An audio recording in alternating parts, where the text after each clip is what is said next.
September 29th, 2023 may have been a normal day for you, but for one family in Decatur, it's the day their whole world changed.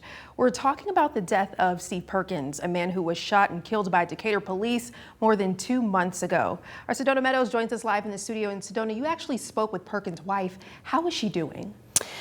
Well, Kanisha, Catrela Perkins and her family are doing as best as they can right now, waiting for answers while grieving the loss of Steve Perkins. She described her husband as someone who helped anyone.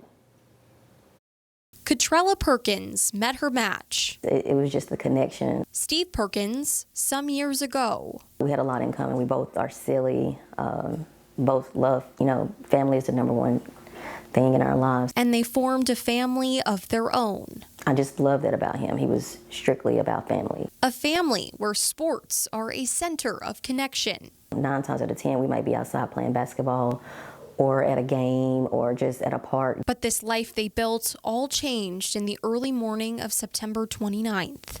I was actually working night shift when this happened. I was at work. When Steve Perkins was shot outside of his home by Decatur police, and according to law enforcement, later died at Huntsville Hospital. DPD says these officers were called to the scene by a tow truck driver trying to repossess Perkins' truck. But the family argues they were at the wrong house. They've completely destroyed our family by a senseless act. It should have never happened. Since then, residents of Decatur have gathered in protest for answers as to what happened that morning. I'm just thankful and grateful because they don't have to be out there.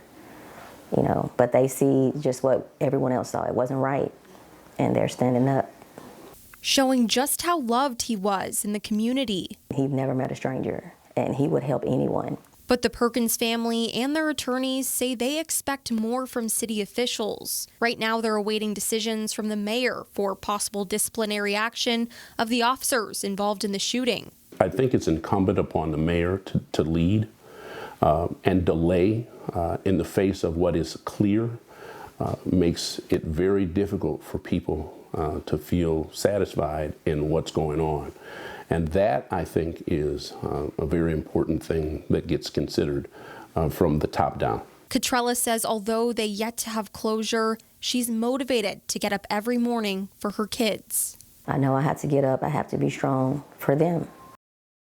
The Alabama Law Enforcement Agency is still conducting their criminal investigation, and attorneys representing the Perkins family say they expect to file a lawsuit by the end of the week. Live in studio, Sedona Meadows, Fox 54 News.